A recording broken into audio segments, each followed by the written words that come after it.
जय हिंद दोस्तों, welcome to VIP civil गुरु। तो गाइज आज सिविल मास्टरमाइंड की आप लोग के लिए मैं फर्स्ट क्लास लेकर के आया हूँ। डे 1 होने वाला है जिसमें हम लोग अपना फैक्चुअल डेटा को याद करेंगे और किस तरीके से हम इस डेटा को अपना ज़िंदगी भर याद रख सकते हैं उसके बारे में हम लोग बात करेंगे।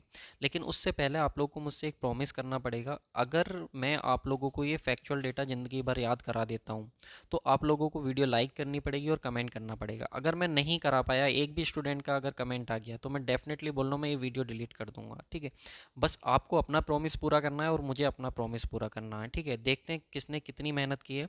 उससे पहले गाइज मैं आप लोग को बता दूं कि हम लोगों ने जो है वो 5 तरीके के कंटेंट की बात करी थी जो हम लोग याद करेंगे अपना।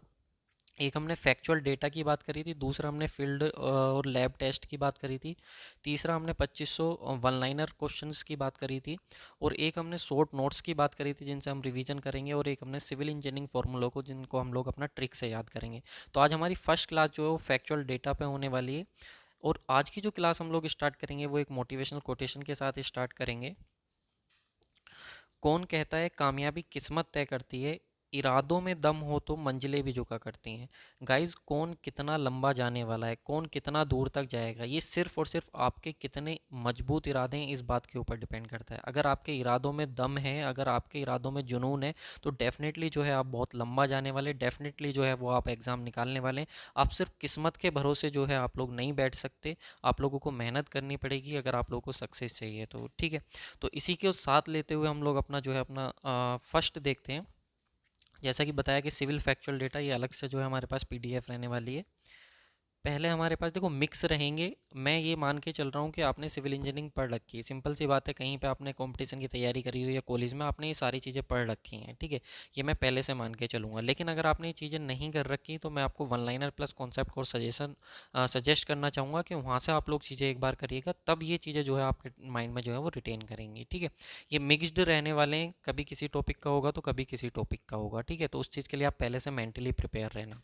राइट, चलो देखो यहाँ पे सबसे पहले हमारे पास पॉइंट निकल के आता है required consistency for various type of cement. देखो जब हम लोग सीमेंट का जो टेस्ट करते हैं तो अलग अलग टाइप के टेस्ट करने के लिए हमको कंसिस्टेंसी की ज़रूरत पड़ती है। ठीक है, तो वो कंसिस्टेंसी एग्जाम में हमसे पूछता है। हमसे कहेगा कि अगर आप साउंडनेस टेस्ट कर रहे हो तो उसकी कंसिस्टेंसी लिमिट बताओ कितनी होगी। तो जब वो आपसे साउंडनेस टेस्ट लिख के देगा ना क्वेश्चन में, तो आपके पास ऑप्शन में जो है वो 0.78 पी भी होगा, 0.78 पी, 0.85 पी भी होगा, ऑप्शन में पी/4 प्लस के 3.5% भी होगा, और ऑप्शन में पी/5 प्लस के 2.5% भी होगा। ये चारों ऑप्शन आप लोगों को देगा अगर वो साउंडनेस की कंसिस्टेंसी पूछेगा तो। अब याद कैसे रखेंगे सर? देखो साउंडनेस में हमारे पास आ रहा है 7। ठीक है, 7 आपको याद रखना है। अब आपको भी पता है कि अगर तुम्हें बहुत तेज़ साउंड निकालना है तो आप लोगों को साथ में मिलकर के तेज़ चिल्लाना पड़ेगा, तभी बहुत तेज़ साउंड निकलेगा। ठीक है, तो 7 से ही बस आपको रिलेट करना है 0.7। ठीक है, 7 7 8 पी। ठीक है, 0.78 पी ऐसे करके, 7 को 7 भी बोलते हैं ना, बस इतना आप लोग याद रख लो, ये आपको याद हो गया। ठीक है, इसके बाद हमारे पास इनिशियल एंड फाइनल जो सेटिंग टाइम होता है उसके लिए हम लोग यूज करते हैं 0.85 पी। अब आप कहोगे सर सेटिंग में भी तो से एस आ रहा है, यहाँ से भी तो हम साथ नहीं। देखो ये चीज़ें थोड़ी सी आएंगी आपको प्रैक्टिस से, कि साउंड जब हम चिल्लाएंगे तो सबको साथ में चिल्लाना पड़ेगा तभी बहुत ज़्यादा साउंड होगा। उस टाइप से आप लोगों को याद रखोगे तो 0.78 पी याद हो जाएगा, और इनिशियल और फाइनल याद रखोगे तो 0.85 पी याद हो जाएगा। ठीक है, अब बात आती है कंप्रेसिव की और टेंसाइल की। कंप्रेसिव और टेंसाइल की अगर हम लोग बात करें तो एक बात बताओ, सीमेंट को हम लोग यूज करते हैं अपना कंक्रीट में, और सीमेंट की कौन सी स्ट्रेंथ ज़्यादा होती है? कंप्रेसिव ज़्यादा होती है या टेंसाइल ज़्यादा होती है? तो आप कहोगे सर सीमेंट की कंप्रेसिव स्ट्रेंथ ज़्यादा होती है और टेंसाइल स्ट्रेंथ कम होती है। तो सर कंप्रेसिव स्ट्रेंथ ज़्यादा होती है तो ज़्यादा के लिए अब एक बात बताओ, एक नंबर है आप लोग के पास 2, इसमें आप लोग 3.5 को ऐड करो और 2 में ही आप लोग 2.5 को ऐड करो, तो कौन सा ज़्यादा नंबर मिलेगा? तो यहाँ पे 5.5 मिल रहा है और यहाँ पे देखो 4.5 मिल रहा है, तो देखो ज़्यादा ऐड करने पे तो ज़्यादा नंबर मिलेगा ना। तो सीमेंट में आप लोग याद रखोगे जब कंप्रेसिव आप टेस्ट करते हो तो वहाँ पे 3.5 होता है, तो यहाँ से एकदम रिलेट करते देखते ही ऑप्शन में आंसर बन जाएगा आपका। ठीक है, और टेंसाइल स्ट्रेंथ कम होती है तो वहाँ पे हम लोग 2.5 ऐड करते हैं। ठीक है, देखो यहाँ पे भी वैसे भी हमने 4 से डिवाइड करा हुआ है, यहाँ पे 5 से, तो ज़्यादा बड़े नंबर से डिवाइड करते हैं तो ओवरऑल रिजल्ट कम ही आता है ना, तो टेंसाइल स्ट्रेंथ हमारी कम होती है। ठीक है, वहाँ पे कंफ्यूज नहीं करेगा, वहाँ पे बस ये आपको सेम देगा, पी/4 होगा 3.5% होगा, PY5 होगा 2.5%। यहाँ पे कंफ्यूज नहीं करेगा वो, ठीक है। यहाँ पे आप इसको ऐसे भी याद, इसका दुगना होता है ये, ऐसा करके भी आप इसको कर सकते हो, बट उतना करने की ज़रूरत नहीं। जितना मैंने आप लोगों को बताया इतने से क्वेश्चन बन जाता है, मैंने बनाए हैं इसलिए मैं बोल रहा हूँ आपके भी बनेंगे, ठीक है। तो कंप्रेसिव स्ट्रेंथ ज़्यादा होती है सर, टेंसाइल स्ट्रेंथ कम होती है, ये ज़्यादा होती है कम, तो ज़्यादा के लिए हम लोग 3.5 को ऐड करेंगे और कम के लिए हम लोग 2.5 को ऐड करेंगे, बस ये हो गया, ठीक है। कंसिस्टेंसी लिमिट आपको याद, यहाँ पे मैंने क्लू भी दे दिया, कंप्रेसिव स्ट्रेंथ ज़्यादा होती, टेंसाइल कम होती, तो ज़्यादा वाले में 3.5 ऐड करेंगे। इतना याद रख लो, हो जाएगा, ठीक है। चलो इसके बाद नेक्स्ट देखो। नेक्स्ट आप लोगों से पूछता है वो, अलग अलग टाइप के सीमेंट के लिए सरफेस एरिया बताओ कितना होता है। कई बार तो ये सरफेस एरिया आपसे पूछेगा मीटर स्क्वायर पर किलोग्राम में, ठीक है। कई बार आपसे पूछेगा सेंटीमीटर स्क्वायर पर ग्राम में, तो कंफ्यूज नहीं होना है, ठीक है। देखो सबसे पहले आपको इनका सीरियल नंबर याद करना है। सीरियल नंबर कैसे याद करोगे, ओपीसी हो गया, ओपीसी सबसे पहले, ओपीसी ऑर्डिनरी पोर्टलैंड सीमेंट, यही आता है सबसे पहले दिमाग में। फिर इसके बाद पी उठाओ, पी से बनाओ पीपीसी यानी कि पोर्टलैंड पोजोलाना सीमेंट। इसके बाद हो गया, देखो जब हम लोग मैथमेटिक्स करते थे अपना डिप्लोमा या बीटेक के टाइम पे, तो हम, या फिर 10th में 12th में भी, तो हम लोग ट्रिग्नोमेट्री में लेफ्ट हैंड साइड को राइट हैंड साइड के इक्वल प्रूव करते थे, लेफ्ट हैंड साइड को राइट हैंड साइड की। अगर हमारी LHS जो है वो RHS के इक्वल आ गई, तो हम लोग बोलते थे कि हमारे पास जो है प्रूव हो गया, जो हमको प्रूव करना होता था, ठीक है। LHS अगर RHS के इक्वल आ गया तो, राइट। तो यहाँ पे भी हम लोग वैसे याद रखेंगे कि LHS अगर हमारे पास, LHS का मतलब यहाँ पे LHC कह देना और इसको RSC कह देना, इसका मतलब लो हीट सीमेंट और इसका रैपिड हार्डनिंग सीमेंट। तो ये रैपिड हार्डनिंग सीमेंट हो गया, लो हीट सीमेंट हो गया, ये ऑर्डिनरी पोर्टलैंड सीमेंट हो गया, और ये आप लोग के पास PPC यानी कि पोर्टलैंड पोजोलाना सीमेंट हो गया। क्लियर है, इनका सीरियल नंबर आप लोगों को याद हो गया, ठीक है। अब ये नंबर बहुत आसान है, हिंदी में याद करना, 2250, 3000, 3250 और 3250। अब बात आती है इन दोनों को कैसे याद रखें, 3250, लो हीट और रैपिड हार्डनिंग को। तो ये सिंपल सा तरीका, जैसे मैंने बताया, लेफ्ट हैंड साइड जो होती है वो राइट हैंड साइड के इक्वल प्रूफ करते हैं हम, करते हैं नहीं। तो left hand side right hand side के इक्वल है, इसका मतलब लो हीट सीमेंट जो है वो राइट हैंड सीमेंट के भी इक्वल है, उन दोनों का जो सरफेस एरिया है वो इक्वल होता है। तो बिल्कुल देखो 3250, 3250 इक्वल है, और ये 2250, तो ये 2250, ये 3250, ये 3250, और ये बीच में 3000 आई है, इनके बीच में लाई कर रहा है ना ये। देखो ये छोटा नंबर, ये बड़ा नंबर, तो इन दोनों के बीच में ही होगा 3000, ही आपको ऑप्शन में देखने को मिलेगा, गारंटेड। देख लेना आप, ऑप्शन बनेगा आपका, ठीक है। एक नोट पॉइंट याद रखिएगा, ओपीसी का जितना होता है ना उतना ही आप लोगों का जो है हाई एलुमिना सीमेंट का होता है। ये अलग से मैंने नोट पॉइंट में आप लोगों को लिख के दे दिया, इसको आप चाहो तो याद रखना। ओपीसी का जितना होगा सरफेस एरिया उतना ही आप लोगों का हाई एलुमिना सीमेंट का होगा, जो कितना होता है 2250 होता है, ठीक है। इसका याद कर लो 2250, बस हो गया, लो, ठीक। ये जो है ना, जितने भी मैं आपको बताऊंगा सबके सब क्वेश्चन पूछे गए हैं। जो पहले से तैयारी कर रहे हो उनको इस बात का बेहतर तरीके से आइडिया होगा, जो अभी नए आए कंपटीशन में उनको कुछ लग रहा हो थोड़ा बहुत कि पता नहीं सर आएगा कि नहीं आएगा, लेकिन जो पहले से तैयारी कर रहे हैं उनको बहुत अच्छे तरीके से ये सारी चीज़ें पता है, ठीक है। तो ये हो गया आप लोग के पास याद करने का। कैसे याद करना, फिर से वही 2250, 3000, 3250, 3250, बस हो गया यार, ठीक है। 2-3 बार इसको बोल देना आप, जब रिवीजन कर रहे होगे तो बहुत जल्दी याद हो जाएंगी चीज़ें, ठीक है। इसके बाद नेक्स्ट आता है, देखो आप लोग के पास सीमेंट में क्या होता है, साउंडनेस एक प्रॉपर्टी होती है सीमेंट की। तो जो साउंडनेस होती है वो किस किस की वजह से होती है, तो देखो हम लोग जब अपना RCC पढ़ते हैं तो उसमें दो मेथड पढ़ते हैं, एक WSM पढ़ते हैं और एक हम लोग LSM पढ़ते हैं यानी दो मेथड, वर्किंग स्ट्रेस मेथड और लिमिट स्टेट मेथड पढ़ते हैं। तो आपको बस वही याद रखना है, LSM, ठीक है। LSM मतलब सर, L फॉर लाइम होता है, S फॉर सिलिका होता है, M फॉर मैग्नीशिया होता है, यानी कि साउंडनेस जो होती है ना हमारे पास, वो लाइम की वजह से, सिलिका की वजह से और मैग्नीशिया, सॉरी सिलिका नहीं है, सल्फ़र, गलत हो गया, मैं इसको अभी सही कर देता हूँ, सिलिका नहीं है भाई, मिस्टेक लिखा गया इसको, सल्फ़र, ठीक है, सल्फ़र की वजह से होता है, ठीक है, इसको करेक्ट कर लेना। तो किस किस की वजह से होता है, लाइम की वजह से, सल्फ़र की वजह से और मैग्नीशिया की वजह से, इन तीनों की वजह से जो है आप लोग का सीमेंट के अंदर जो है वो साउंडनेस होती है। अब हम लोग बात करें लाइम की वजह से, तो हम इसको मेजर करते हैं ली चैटलियर एपरेटस से, बता दे रहा हूँ, जब मैं आपको टेस्ट बताऊँगा तो उस समय उसको ट्रिक से याद कराऊंगा, ठीक है, अभी बस सुन लो। और लाइम और मैग्नीशिया की वजह से अगर हम लोग मेजर करते हैं साउंडनेस को, तो उसके लिए यूज करते हैं ऑटोक्लेव। क्या यूज करते हैं हम लोग, ऑटोक्लेव, ठीक है।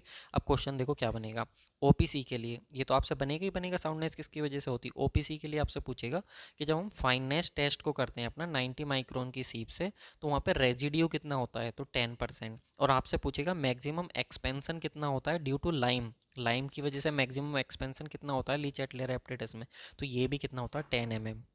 तो याद रखना ओपीसी के लिए 10, ओपीसी के लिए चाहे आपसे वो पूछ ले फाइननेस में रेजिड्यू कितने परसेंट रहता है 10, आपसे पूछ ले मैक्सिमम एक्सपेंशन कितना होता है 10। तो देखो दो डेटा एक साथ हमने रिलेट करके बहुत इजीली याद कर लिए, और हमने ये भी याद कर लिया कि एलएसएम में जो है हमारे पास जो हमें ये बताते हैं कि साउंडनेस किस किस की वजह से होता है।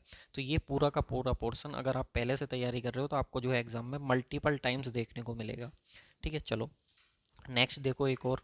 उसके बाद देखो आप कंपोजिशन ऑफ सीमेंट की बात करें, लाइम और सिलिका पता नहीं कितनी बार एग्जाम में पूछा गया। आप एसएससी जेई उठा लो, आरआरबी जेई उठा लो, स्टेट जेई, इन दो को ही पूछता है क्योंकि ये मेजर कंपोनेंट होते हैं। ठीक है, तो आपसे पूछेगा कि लाइम बताओ कितना होता है। तो देखो जब आप लाइम लिखोगे तो आप रीजनिंग तो पढ़ ही रहे होगे, रीजनिंग तो आप लोग पढ़ रहे होगे, तो उसमें एल का जो कोड होता है वो कितना होता है 12, यानी कि ए बी सी डी जब आप लिखोगे तो एल जो आएगा वो 12वें नंबर पे आएगा, 12 नंबर पे, और ई जो आएगा वो कितने नंबर पे आएगा 5 पे आएगा। दोनों की मल्टीप्लाई कर दो, 12 पंजे 60, यानी कि 12 5 जा 60। तो 60% आप लोग के पास क्या रहने वाला है, लाइम रहने वाला है। कितना सिंपल हो गया।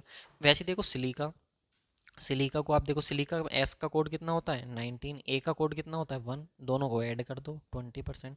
बस इतना देखो, आपको लग रहा होगा सर ऐसे भाई ये विजुअल करना पड़ेगा। देखो जो चीज़ें हम देखते हैं ना वो लंबे टाइम तक हमारे दिमाग में रहती हैं, बस इनको विजुअल करना है आपको। बार बार इनको देखोगे ना, अभी हो सकता है फर्स्ट टाइम में ऐसा लग रहा हो, लेकिन जब आप इनको मल्टीपल टाइम्स देखोगे ना तो चीज़ें ऐसी हो जाएंगी, कोई नींद में आके भी पूछेगा ना तो भी आप आराम से बता दोगे।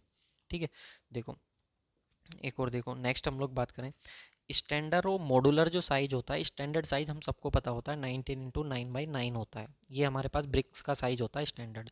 लेकिन हमें ये ध्यान नहीं रहता जो स्टैंडर्ड होता है ना वही हमारे पास मॉडुलर होता है। जो स्टैंडर्ड साइज होता है, मैं बता रहा हूँ कन्फ्यूजन कहाँ पे होगा एग्जाम में, मुझे हुआ है तो हो सकता है आपको भी हो, या हो सकता है कुछ स्टूडेंट को ना हो, लेकिन स्टैंडर्ड वाले को ही हम लोग मॉडुलर बोलते हैं। ये कैसे ध्यान रखें, तो स्टैंडर्ड और मॉडुलर दोनों सेम ही तो होते हैं।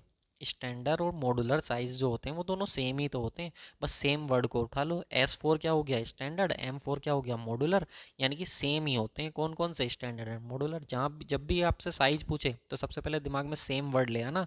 सेम कौन कौन से होते हैं, स्टैंडर्ड और मॉडुलर। तो फिर 20 20 20 10 10 वाला कौन सा होगा सर, तो वो होगा नॉमिनल वाला। कौन सा होगा भाई, नॉमिनल वाला, जब इसके साथ मोर्टार इंक्लूड हो जाता है। जब मोर्टार इंक्लूड हो जाता है तो कितना आता है हमारे पास 20/10/10। ये हमको अच्छे से याद होते हैं, बट कन्फ्यूजन एग्जाम टाइम में ना हो उसके लिए। और कन्वेंशनल जो होता है, कन्वेंशनल में से टी को उठा लो, टी ट्रेडिशनल, यानी कि कन्वेंशनल और ट्रेडिशनल एक ही होते हैं। जब इनको आप मल्टीपल टाइम देख रहे होगे ना, पीडीएफ में स्क्रॉल कर रहे होगे, तो ये चीज़ आपको ऐसे याद होंगी चुटकियों में बिल्कुल। ठीक है, कोई कन्फ्यूजन नहीं होगा। साइज कितना होता है 23/11/0.4 × 7.6। ठीक है, ये हमें नाम में कन्फ्यूजन होता है, वो मैंने आपको याद रखने का तरीका बता दिया। ये तो सबको याद होते ही हैं हमको। ठीक है, एक बार देख लेते हैं तो भी याद हो जाते हैं। ठीक है, ये सब हम अपना बीटेक डिप्लोमा खूब पढ़े होते हैं तो अच्छे से याद होते हैं। एक और देखो, आपसे पूछेगा साइज ऑफ फ्रॉग और साइज ऑफ पैलेट बोर्ड। अब ये पैलेट बोर्ड क्या होता है, तो पैलेट बोर्ड होता है जिसके ऊपर रख करके हम लोग ब्रिक्स को किलन के अंदर भेजते हैं। किलन के अंदर जहाँ पे सीजनिंग होती है वहाँ पे हम लोग, एक पैलेट बोर्ड होता है, उस पैलेट बोर्ड के ऊपर इस तरीके से ब्रिक्स को रखते हैं और फिर हम उसको भेजते हैं। तो पैलेट बोर्ड का साइज़ पूछ लेता है, और इसका ये जनरली जो है आपका स्टेट जेई एग्जाम में बहुत देखने को मिलता है। तो फ्रॉक का साइज होता है 10/4/1। अब इसका 3 गुना कर दो, इसका 3 गुना करो, 10 का 3 गुना कितना हो जाएगा 30, 4 का 3 गुना कितना हो जाएगा 12, और 1 को ऐसे ही रहने दो। बस इतना ही विजुअलाइजेशन बहुत है, बस इतना ही बहुत है कि 30 12 और 1 हो गया याद सर। पैलेट बोर्ड का पहले फ्रॉक आता है, फिर फ्रॉक का साइज़ तो हमको बहुत अच्छे से याद होता है, 10/4/1 होता है हमारे पास। ठीक है, ये तो हमको याद ही होता है। ठीक है, इस तरीके से अपना याद कर सकते हो आप। ठीक, चलिए नेक्स्ट हम लोग बात करते हैं अपना, ये सारे डेटा अगर मैं इसके साथ एमसीक्यू क्वेश्चंस अभी नहीं लेकर आया हूँ, लेकिन अगर मैं एमसीक्यू क्वेश्चंस लेकर आऊँगा ना इन टॉपिक से तो आप देखते ही बना दोगे। अच्छा फ्रॉग सर 10/4/1 का होता ही है। पैलेट, पैलेट सर इसका 3 गुना होता है, तो 30 12 और 1 सर ऐसे ही आ जाता है हमारे पास। ठीक है, इस तरीके से। इसके बाद देखो नेक्स्ट, देखो आप लोग इफ़िशियंसी हमारे पास देखो, फर्स्ट क्लास ब्रिक्स जो प्रोड्यूस होती हैं वो होफमैन किल्न में होती हैं, और ये सबसे ज़्यादा इफ़िशियंट होता है। तो इसकी इफ़िशियंसी एग्जाम में पूछता है कितने परसेंट होती है, कितने परसेंट से ज़्यादा होती है। तो ऑप्शन में 80% से ज़्यादा वाला जो भी मिले ना आंसर लगा देना। कैसे याद रखोगे, देखो होफमैन किल होता है, और होफ एच, एच का कोड कितना होता है 8, ए बी सी डी में एच जो आता है वो 8 नंबर पे आता है, और इस ओ को थोड़ी देर के लिए 0 मान लो, बस हो गया सर 80। लो 80% होता है हमारे पास, तो होफमैन किल जो होता है वो 80% होता है। ठीक है, अब देखो इसके बाद नेक्स्ट देखो, ये जो है ना टेबल, ये मैंने ये बहुत सारे पीवाईक्यू से तैयार करी हुई टेबल। ये सब आपको ये तो याद रहता है कि सर फर्स्ट क्लास ब्रिक्स जो होती है उसकी 20% से ज़्यादा वाटर एब्जॉर्ब नहीं करना चाहिए, सेकंड क्लास ब्रिक्स जो होती है वो 22% से ज़्यादा नहीं एब्जॉर्ब करनी चाहिए, थर्ड क्लास की जो ब्रिक होती है वो 25% से ज़्यादा वाटर को एब्जॉर्ब नहीं करनी चाहिए अगर हम उसे 24 आवर्स के लिए डुबो करके रखते हैं पानी में तो, ठीक है। लेकिन आपको ये नहीं पता होता, जो फर्स्ट क्लास होती है ना उसी को हम लोग ग्रेड ए की ब्रिक्स भी बोलते हैं। ये अलग आईएएस कोड का प्रोविज़न है और ये अलग आईएएस कोड का प्रोविज़न है, लेकिन हम दोनों को आपस में रिलेट करके याद कर सकते हैं। सेकंड क्लास का कितना होता है सर, ग्रेड बी होता है, सेकंड को हम लोग ग्रेड बी भी बोलते हैं, थर्ड क्लास को हम लोग ग्रेड सी भी बोलते हैं। जिन्होंने आईएएस कोड नहीं पढ़ा ये ब्रिक्स वाले, उनको आज ये पहली बार पता लग रहा होगा कि फर्स्ट क्लास को ही हम लोग ग्रेड फर्स्ट भी बोलते हैं, सेकेंड क्लास को हम लोग ग्रेड बी भी बोलते हैं, और थर्ड क्लास को हम लोग ग्रेड सी भी बोलते हैं। आपसे कंफ्यूज करने के लिए वो डायरेक्ट एग्जाम में यही पूछे ग्रेड बी की स्ट्रेंथ बताओ कितनी होती है। अब आप कहोगे सर हमने तो सेकंड क्लास की ब्रिक्स पढ़ रखी है, ग्रेड तो हमने पढ़ी नहीं। तो आपको अगर पता लगेगा कि जो सेकंड क्लास होती है वही तो ग्रेड बी होती है, तो उसकी स्ट्रेंथ कितनी होती है, 7.5 मेगा पास्कल। ठीक है, ये चीज़ आपको ध्यान रखनी है। एग्जाम में आप लोगों से पूछेगा कंप्रेसिव स्ट्रेंथ, तो 10.5 ये याद होती है हमको, बस हमें क्या करना होता है इनको एक बेटर वे में जो है अरेंज करके इनको याद करना। 10.5 मेगा पास्कल होती है हमारे पास, 7 मेगा पास्कल होती है और 3.5 मेगा पास्कल। अब एग्जाम में आप कहाँ पे घुमाता है वो आपको घुमाता है इसमें, वो आपको देगा ऑप्शन में 105 किलोग्राम पर सेंटीमीटर स्क्वायर। बस आपको ये ध्यान रखना है कि जो हमारे पास 10.5 मेगा पास्कल है ना, तो ये 10.5 न्यूटन पर एम एम स्क्वायर है। मेगा पास्कल का मतलब होता है न्यूटन पर एम एम स्क्वायर, और जब न्यूटन पर एम एम स्क्वायर को हम लोग किलोग्राम पर सेंटीमीटर स्क्वायर में कन्वर्ट करते हैं तो 10 से मल्टीप्लाई करते हैं तो हमारे पास आ जाता है 105 किलोग्राम पर सेंटीमीटर स्क्वायर। यहाँ से हमारे पास निकल करके ही आ जाती है स्ट्रेंथ। तो आपको ऑप्शन में ये भी दे सकता है, ठीक है। तो याद रखिएगा, कंफ्यूज मत होइए। ऐसे ये दे देगा आपको 70 किलोग्राम पर सेंटीमीटर स्क्वायर, इसको दे देगा आपको 35 किलोग्राम पर सेंटीमीटर स्क्वायर, ठीक है। ये इसका दुगना होता है और ये इसमें इसमें लगभग इसको 2 इसमें ऐड कर दो तो आ ही जाता है, ठीक है। इस तरीके से भी इसको याद कर लेते हैं। बाकी ये हमको याद होता है 20%, 22%, 25%, ठीक है। ये बस मैंने जो मेन मेरा जो मकसद था इसको ऐड करने का वो इनको ऐड करने का था, क्योंकि ये क्वेश्चन आप लोग का रेलवे में पूछा जा चुका है, ठीक है। चलिए नेक्स्ट देखो, composition of brick. Composition of brick हमको याद करने हैं। सलीम करके हम लोग इसको याद करते हैं, अपना किसी का नाम है मान लो सलीम, उससे याद कर लो। S4 क्या होता है सर, सिलिका होता है। A4 क्या होता है सर, एलुमिना होता है। L4 क्या होता है सर, लाइम। I4 क्या होता है, आयरन ऑक्साइड। M4 क्या होता है सर, मैग्नीशिया।